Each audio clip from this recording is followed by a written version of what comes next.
Hello, good evening. How are you doing tonight? I hope you're doing great. I'm very happy to be here tonight after a long day. Welcome back to I Care for Your Brain with board-certified neuropsychologist Dr. Karen Sullivan. That is moi. We are talking tonight about a very important concept that is really relevant to anyone with a brain. You don't just have to be in the stroke community to benefit from this information.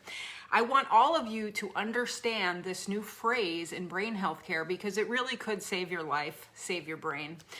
It is a concept called last known well, and you probably haven't heard of it. It's one of those terms that I often hear when I'm in medical meetings with stroke doctors, neurologists, physicians, but I'm not quite sure we've done a good enough job in getting this concept to trickle down to the public. So whenever I have something like that come across my radar screen, I get really excited because I know we've got a great community here and I can share that information and count on you all to get it out into the world.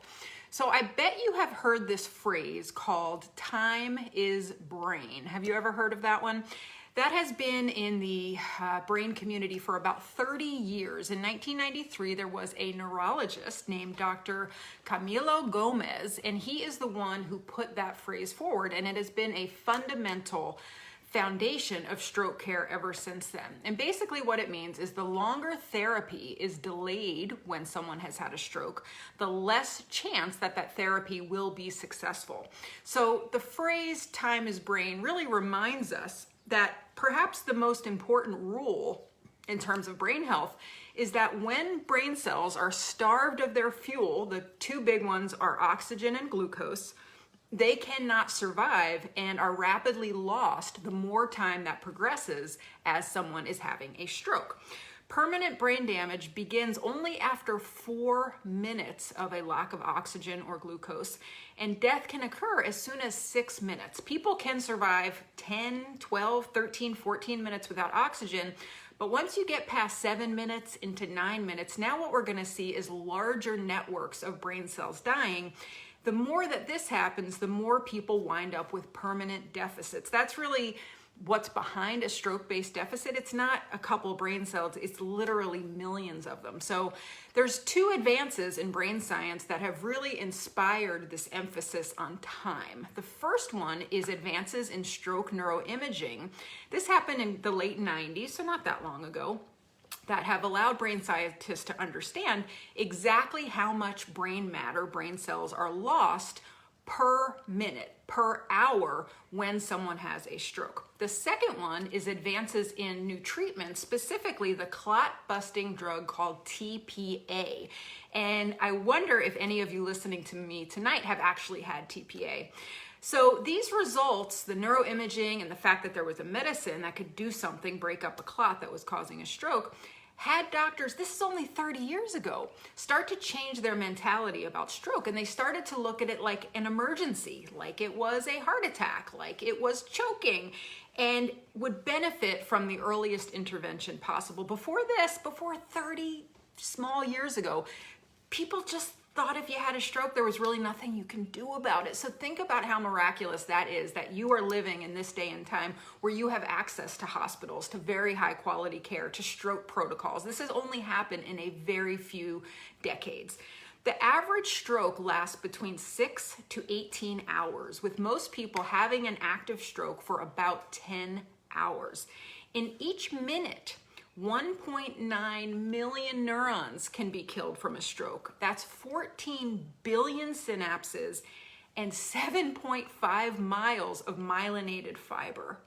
Myelinated fiber is what helps brain cells communicate. And so one brain cell can have a thought, a perception, an image, and the only way anything happens in the brain is it communicates with a lot, millions, billions of brain cells. So when we lose connections, we are really losing communication in the brain.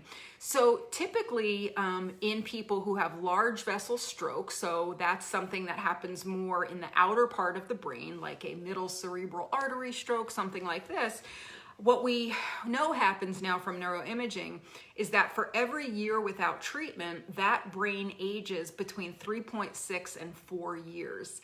That is a whole lot when you consider that brains can go anywhere from 6 to 18 hours actively having stroke damage happen in the brain.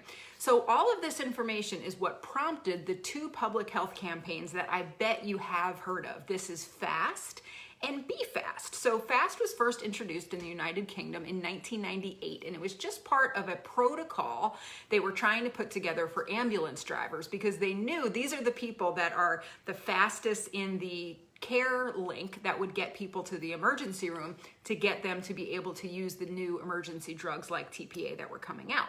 So we all know, I think most of us know, F is for facial drooping, usually on one side, A is for arm weakness, S is for speech, and T is for time. So already in that first public health campaign, we really have an emphasis on time. Time is of the utmost. Get people to the hospital quick. In 2017, only 3 years ago, some very smart people realized that FAST does not cut it for a large majority of people who have strokes in the back part of their brain. FAST is really good if you have a classic stroke that gives you aphasia, difficulty using your hand, a crooked smile. It did nothing for people who had headache, who had dizziness. So they added B, B-E, B for balance, E for eyes, and this was to capture more people with stroke. So this gets into brainstem strokes, cerebellar injuries, vertebral artery dissections. You're not gonna be someone identified if people just used FAST. Now, while I was doing my research for you all tonight, I came across another stroke identification tool, and this one I like even better. This one is called New FAST. So what this one is also doing, this is from a doctor named Deborah Tran. She came up with this acronym to capture also people with hemorrhagic strokes. Now, how are those folks different? They're different because they are gonna possibly have things like nausea and vomiting. They might have terrible headaches, and that is not captured in FAST or BE-FAST. So in Dr. Tran's acronym, N stands for new onset, okay? Anything sudden that has happened in the previous 24 hours would be an N. E is eyes, double vision, field cut, neglect, one eye getting kind of wonky from the other one, okay? W in her model is walking. If people can't walk due to dizziness, if you try to walk and you're leaning to the left, moving over to the right, these things can represent a stroke. And T in this model means terrible headache or dizziness. So this can be what they call a thunderclap headache, or it's like the worst headache you've ever had in your life, or dizziness, even if you get into a different position. So there's many causes of dizziness. Sometimes it's crystals in the ear, sometimes it's just disequilibrium, but no matter what you do, sitting, standing, lying down, if you still got dizziness, can be a sign of a stroke. So before I mentioned to you that the big medicine that came out driving the emphasis on time was TPA. So if you don't know what it is, I never like to assume, and I always wanna make sure that we're reducing any jargon as we talk about the brain, because we want this information to make sense and to be accessible. It does no good when your neurologist or your neurosurgeon or your neuropsychologist speaks in ways that you can't understand. So TPA stands for tissue plasminogen activator, and it's the only FDA-approved medicine for ischemic strokes caused by a blockage or a thrombotic stroke, which is caused by a clot. So if you have atrial fibrillation, unfortunately, you can have a clot in your heart that travels up to your brain and causes a stroke. So this was approved in 1996, usually given through an IV in a vein in the arm, and kind of powerfully thins the blood throughout the body. But it can also be inserted directly into the blockage through a catheter in the groin. So if people know that it's a carotid artery that's significantly blocked and maybe a piece has come off and now you've got a big middle cerebral artery stroke, they also can directly go in with TPA. So pretty powerful stuff. But it's not cool for everybody. We have to always make sure doctors who do emergency medicine know that certain people can get TPA and certain people can't. There's also a very strict time window on TPA, and once you go past the time window, your benefits are dropping off and your risks are getting higher and higher. So it used to be that you could only get TPA within a 3-hour window. Think about how small that is. Think of how many of you didn't really realize a certain symptom was the beginning of a stroke, Many people I've talked to over the years went to bed thinking maybe I'm overwhelmed, I just want to get into my bed. You wake up 8 hours later, you can't move your arm, you can't talk, then you go to the hospital. So very small. They've recently opened the therapeutic window to 4.5 hours. That's a lot better, but still very small really when you think of it. If you get TPA, you are more than 2 times more likely to have a favorable outcome. The people who are ineligible, who cannot get it, is anyone who is prone to bleeding in the body due to a side effect called hemorrhagic conversion. And what that means is if you started off with an ischemic stroke, you get TPA, it's very powerful, so powerful that your blood gets so thin, now you've got another problem where you're actually losing blood and it's going into the brain matter, which causes all sorts of problems.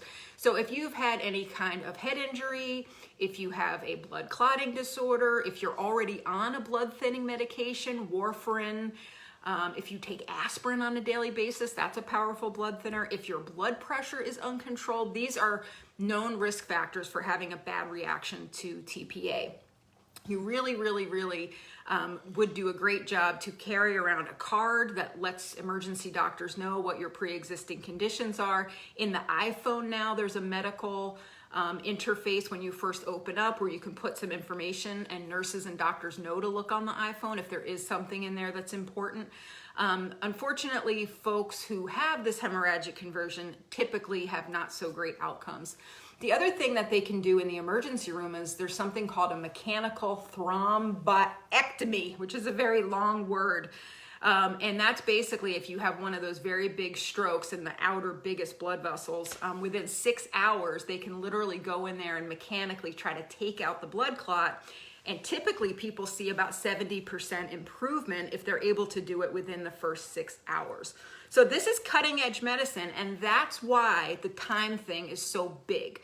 But all that buildup is to say, here we get to last known well. How many of you have heard that concept when you're learning, okay, I've had a stroke, I don't want to have another one, I know that time is of the essence, I know to look for the smile, I know to, stick out my tongue, have somebody see if I'm dizzy.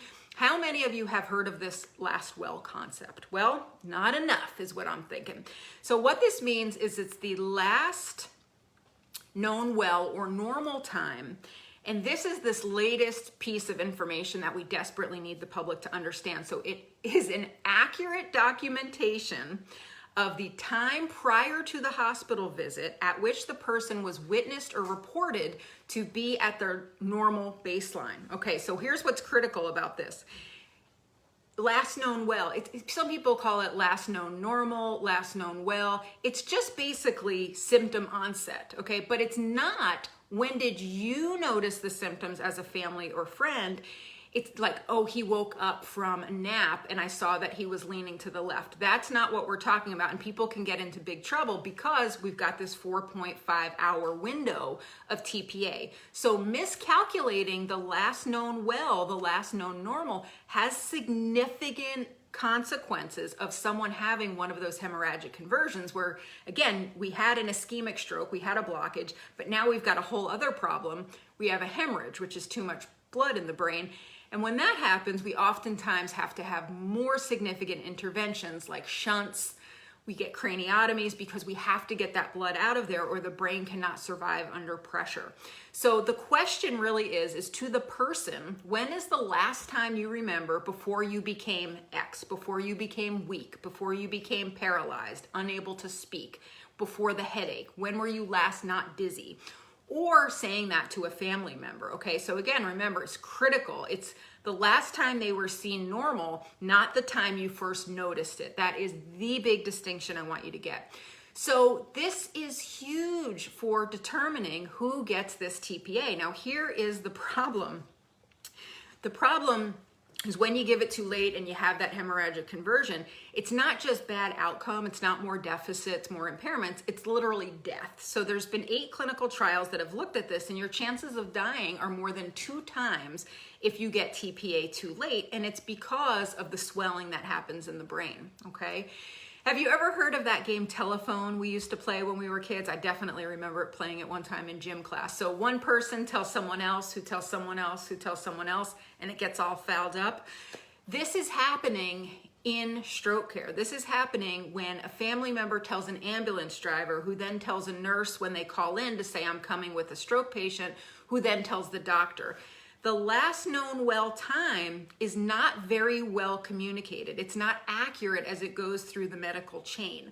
So what we have to really talk about is, if the public knew that that was an important piece of information, then they could say to the ambulance driver, I'm going to write down on a piece of paper, the last time I saw that he was well or himself was this morning at 5 o'clock. They can literally take that piece of paper, and now we don't have human error. We don't have, interaction where it gets degraded over time. We can tell that person directly. So advocating to do something like that, to use the medical field's terminology, last known well, you're just cutting through the fat, and you're able to get that critical piece of information to the medical team.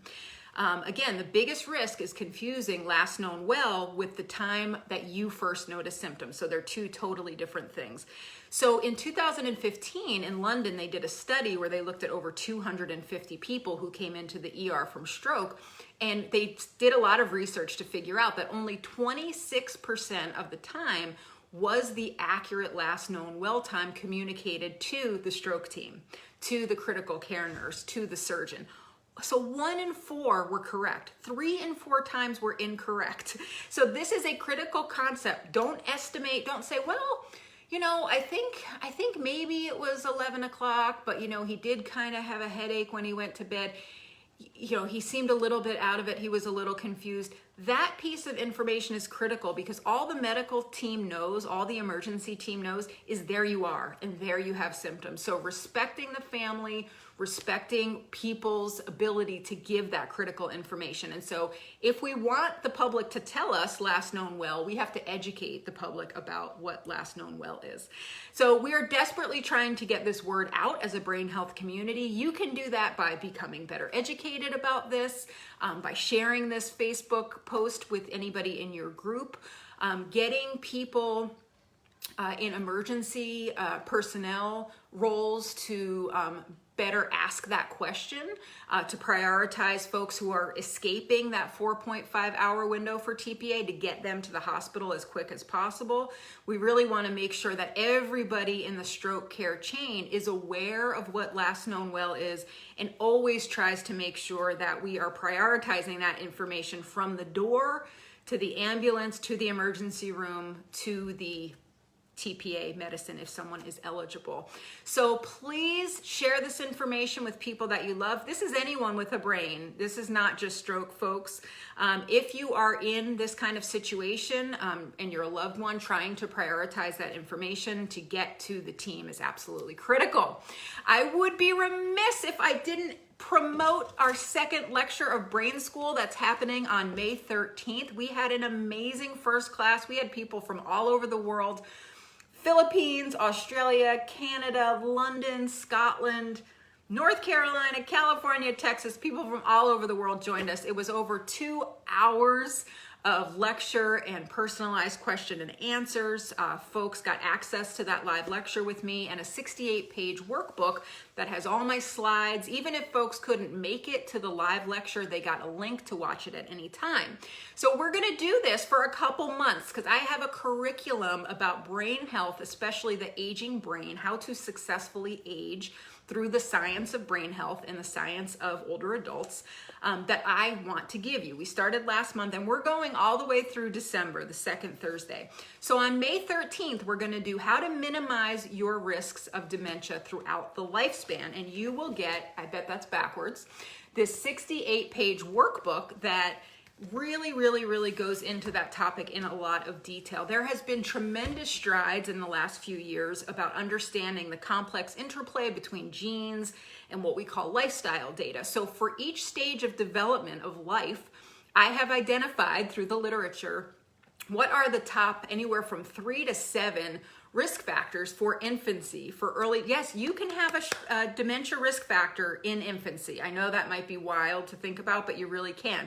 If you've got grandkids, you want to know this information because you want to make sure it gets communicated to the parents. And yes, watching too much television is a risk factor for developing dementia in your 80s. So I think it's all super important, super interesting information. So I'm gonna post a link in the comments section if you would like to sign up. We are limited to 100 learners. I know we're about halfway there, so there's some spots left, but I wouldn't wait too long. If anyone has been looking at my shirt this whole time, I would like to or if you've not, I'd like to draw your attention to the fact that those are bunnies, and how cute is that? I thank you so much for being here with me tonight. I look forward to this every week, and I look forward to seeing you next time. So take care. Bye-bye.